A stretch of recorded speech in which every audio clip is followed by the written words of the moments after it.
Canciller, buenos días. Le saludamos esta mañana en HRN. Muy buenos días a HRN y todo su auditorio. Juan Carlos, un gusto saludarlo. Vamos a decir que 21 años es más que suficiente. 21 años desde el fallo, 1992 a 2013. Y vamos a hablar esta mañana de el periodo del 2007 al 2013, en donde ha estado la última evolución para concluir con respecto a la sentencia del 92. En el 2007 hay un encuentro en Managua, Nicaragua, por los presidentes centroamericanos, y se firma la declaración de Managua, que le quiere dar vida a un manejo de zona de paz y de desarrollo en el Golfo de Fonseca. No queda claramente dicho en ese documento del 2009, es obviado el tema de cómo se manejaría la sentencia. No hace referencia alguna a la sentencia del 2012, como que, perdón, del 1992, como que esto ya hubiera sido ejecutada, ya hubiera sido implementada completamente. Posteriormente, el presidente Lobo, en su estrategia de relaciones exteriores de Honduras, ve en el Golfo de Fonseca, número 1, zona de mucho potencial, con 3 millones de pobres, hermanos centroamericanos y hondureños. Y se hace la pregunta el presidente Lobo: no es posible que algo que solo con el potencial turístico pudiera darle una vida digna a estos 3 millones de centroamericanos, lo que nos estemos repartiendo sea la pobreza. Entonces, la instrucción de él es darle al Golfo de Fonseca prioridad en cuanto a la vida de estos 3 millones. Esa prioridad pasa por, sí, una zona de paz, una zona de desarrollo. Y esa zona de paz y desarrollo pasa indiscutiblemente, inexorablemente, por implementar completamente la sentencia que emitió la Corte Internacional de Justicia en 1992, que dice 2 cosas muy claras. 1, existe una bahía histórica, y no es que nos da a los hondureños la Corte, nos reconoce que es diferente, que tenemos zona en el Pacífico, tenemos derecho a las aguas del interior del Golfo, de la Bocana, define cuál es la Bocana y dice que fuera de la Bocana tenemos una cosoberanía con Nicaragua y con El Salvador, fuera de toda duda. Entonces la siguiente estrategia es ejercer plenamente nuestra soberanía, nuestra cosoberanía con los otros hermanos. Ahí está el primer problema, porque Nicaragua y El Salvador se reconocen mutuamente como que sus aguas pegan, ignorando que Honduras existe. Honduras no cede frente a eso como país, y su fuerza naval tampoco, y ejerce soberanía cotidianamente, permanentemente. Hay viajes de nuestras fuerzas, de nuestros guardacostas, de nuestra fuerza naval, ejerciendo soberanía. Algunos de estos ejercicios de soberanía que Honduras plenamente ejercita, se ven hostigados por incidentes tanto de la fuerza naval nicaragüense como salvadoreña. Ante eso, el presidente Lobo dice, con todo el argumento diplomático, con todo el vigor diplomático, con toda la celeridad diplomática necesaria, pero sin ceder un tan solo espacio de soberanía. Eso provoca que exactamente hace un año, en marzo del año pasado, recuerden, hubo una reunión en El Salvador de los 3 presidentes. ¿Por qué? Porque ya empezaban a darse los incidentes en el Golfo de Fonseca por el ejercicio permanente de la soberanía hondureña. Ahí todavía no se entra en detalles de lo que va a ocurrir, pero se plasman en ese diálogo las bases de lo que posteriormente ocurre en Managua el 4 de diciembre del año pasado, en donde un documento firmado por los 3 presidentes dice a toda claridad que se va a revisar la implementación de la sentencia y que en 90 días va a haber un informe para los presidentes. El 2 de marzo de este año, Honduras se presenta a esa reunión en El Salvador de cancilleres y sus delegaciones para hablar de ese informe, de ese primer informe. En ese momento los hermanos salvadoreños dicen que hay que rescatar las 6 mesas de trabajo temáticas que hablan de lo que es la pesca, hablan de lo que es el turismo, el ecosistema, lo de la infraestructura portuaria, todos temas valederos, todos temas importantes, todos temas necesarios para convertir a Golfo de Fonseca en una zona de paz. Pero el tema vital, el número 1, es de la sentencia. Sin ese, todos los demás no tienen sentido. Las 6 mesas temáticas no le dan sentido a la sentencia. La sentencia le da sentido a las 6 mesas y esas temáticas. Y Honduras dice en esa reunión, compañeros cancilleres, hermanos centroamericanos, el 18 de febrero, por escrito, le mandamos nuestro aporte a ese informe que tenemos que entregar el 4 de marzo, o sea, en 2 días. Tiempo suficiente para que ustedes lo pudieran ver. Y no vemos en esta propuesta de las 6 mesas temáticas donde va eso incluido. Por tanto, debe agregarse como punto extraordinario de primerísima necesidad la implementación de la sentencia. Y se acuerda el 2 de marzo entonces presentarles una ruta crítica que llevaba contenido las 6 mesas temáticas y la definición de cómo trabajar. Honduras propone entonces 2 extremos. 1, dividámonos el Golfo. 2, trabajémoslo conjuntamente. Cualquiera de las 2 opciones son derivados de la sentencia. Proponemos entonces durante los próximos 3 años trabajar en ese sentido, que nuestros expertos vean las posibilidades de hacer una división del Golfo y si esto es rentable, para los 3 países.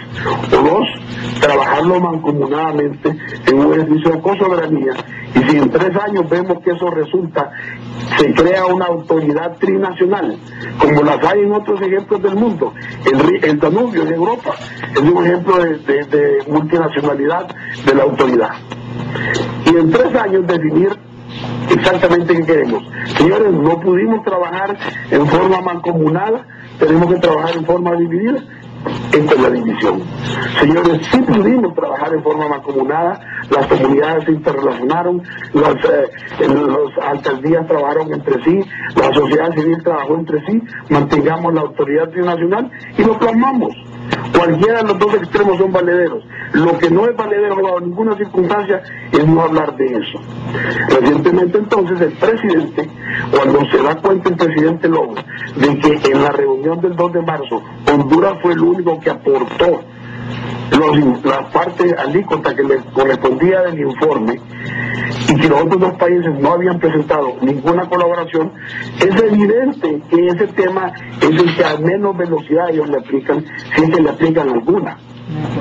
Y Honduras en eso entonces reconoce que tenemos que mantener nuestra estrategia de permanencia en el Golfo con nuestra soberanía, nuestra estrategia de acción diplomática todos los días y en lo de las Naciones Unidas para no dejar ningún cabo suelto que no pueda menoscabar nuestra soberanía en el Golfo, pero también nuestra permanente voluntad de resolverlo en forma armoniosa. Y el canal de las Naciones Unidas es armoniosa. Si los hermanos salvadoreños tienen problemas al interior de su país en decir que el Golfo de Fonseca tiene 2 posibilidades, o mantenemos, porque de hecho existe el ejercicio soberano de Honduras en el Golfo, o nos lo dividimos. Si ellos tienen problema para eso, lo mejor entonces pudiera ser que fuera el Consejo de Seguridad de las Naciones Unidas el que ayudara a los hermanos salvadoreños y en efecto a todos nosotros a plantear una posible división del Golfo, porque la cosoberanía no está en entredicho. La cosoberanía es un ejercicio diario que Honduras practica. Y el último incidente fue el de nuestra naval hace aproximadamente 10 días salió nuestras guardacostas, nuevamente los hermanos nicaragüenses se pusieron naves de guardacosta de ellos a la par. Ellos tienen todo el derecho de ir a la par. Gracias a Dios no hubo ningún incidente de intentar detener una de nuestras naves. Eso prueba una vez más nuestro ejercicio. Hay comunicación fluida con la Cancillería nicaragüense y logró que esto no tuviera mayores situaciones. Sin embargo, 2 días después, en aguas nicaragüenses, según información hasta el momento recabada, 2 pescadores, 2 pequeños botes de pescadores hondureños fueron capturados. Y aquí hay algo importantísimo. Los peces del Golfo de Fonseca, su desarrollo es en la zona de Farallones, que por sentencia de 1900 pertenecen a los nicaragüenses, pero desoban en los manglares hondureños. La vida del Golfo de Fonseca en buena medida depende de lo que ocurre en los manglares hondureños. El equilibrio del ecosistema es de los 3 países, por tanto la explotación del Golfo merece un estudio racional de cómo nos beneficiamos los 3, porque entonces si Honduras destruyera sus manglares, los amigos y hermanos nicaragüenses no tendrían peces. Ese es el equilibrio, es esa conversación la que vale la pena para convertir al Golfo de Fonseca en una zona de desarrollo y de paz. Entonces Honduras tiene sus 3 ejes bien claros, bien definidos, sobre los cuales estamos teniendo resultados muy concretos. Primero, en un documento plasmado por los presidentes se habla, más allá de toda duda, de la ejecución de la sentencia. Y en declaraciones de los propios presidentes dicen que las sentencias se ejecutan y punto, se obedecen. Eso nos alegró mucho. Ya eso es un triunfo plasmado por parte de los hondureños. Segundo, en la prensa centroamericana, especialmente en Honduras, en Nicaragua y en El Salvador mismo, la prensa ya habla de la sentencia de la Corte, que antes no hablaba. Y la prensa ya habla del acceso soberano que tiene Honduras al Pacífico, y antes no hablaba. O sea que hemos venido no solo a nivel de la acción diplomática, sino en la conciencia social, concretamente imponiendo el tema para que sea en forma armónica que lo podamos desarrollar. Sin embargo, algunos incidentes exacerban los ánimos por momento y algunos tendrían intenciones de sobredimensionarlos. El presidente Lobo dijo: no queremos nosotros tener que usar nuestra fuerza aérea para que nuestra soberanía no sea interrumpida. Frente a incidentes de acompañamiento de nuestras naves por parte de los hermanos salvadoreños y nicaragüenses. Pero dígame una cosa, canciller, para que lo dejemos así bien, pero bien establecido. Entonces, el fallo de la Haya no ha sido, no fue, o es que no lo tenemos suficientemente claro para que, bueno, sigamos todavía hoy, tratando o hablando de la delimitación del mar territorial o en su caso el establecimiento de un mar territorial común. No, el fallo es meridianamente claro, así lo entendemos y así lo ejercemos nosotros de la soberanía. Lo que dice el fallo es que cómo se dividen, y esto es como que un padre, Juan Carlos, le dejara a los hijos una herencia, una propiedad a 3 hijos. Y la propiedad es de los 3. Mientras no se dividan la propiedad los 3, nadie puede decir qué parte es de quién, ¿verdad? La propiedad es de los 3. Eso ocurre con el Golfo y con la zona del mar territorial, la zona exclusiva. Nadie puede decir qué parte de eso es de los 3. Solo se sabe que es una división justa la que tiene que haber. Mientras tanto, los 3 tienen derecho, los 3 tienen soberanía. Entonces, pudiera ser que los hijos decidieran trabajar la propiedad en conjunto, no dividírsela. Lo cual quiere decir que los beneficios se los van a repartir entre las 3 sociedades. O posteriormente deciden: no, hermanos, dividámonoslo en 3 pedazos equitativamente en base a justicia, y ahí sí lo dice la sentencia. Si deciden dividírsela, tendrán que dividírsela en base a la ley del mar.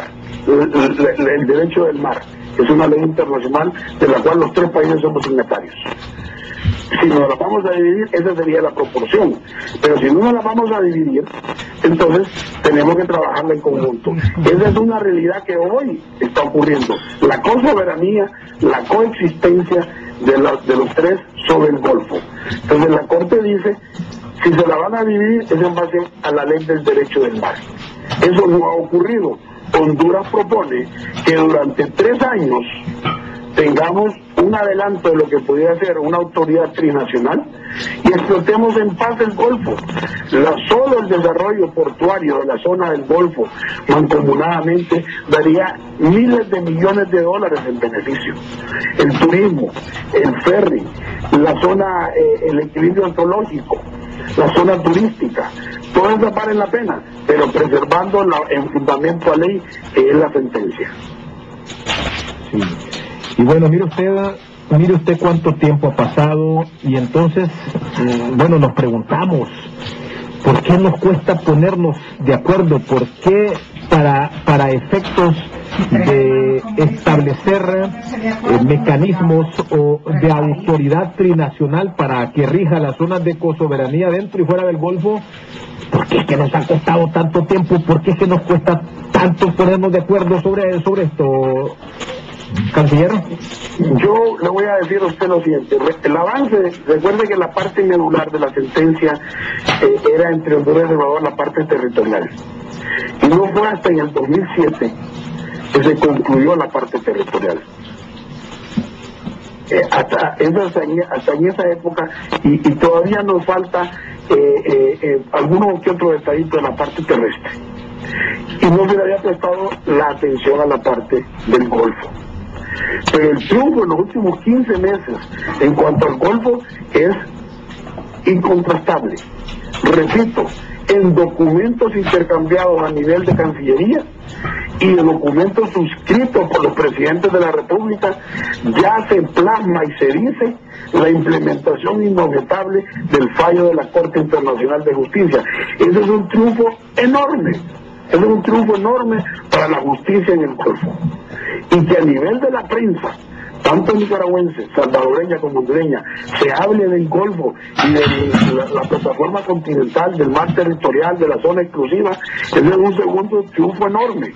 Todo eso nos sirve a nosotros, los centroamericanos, y en particular a los hondureños, que somos los que más abogamos porque la sentencia termine de implementarse en el escenario del Consejo de Seguridad de las Naciones Unidas.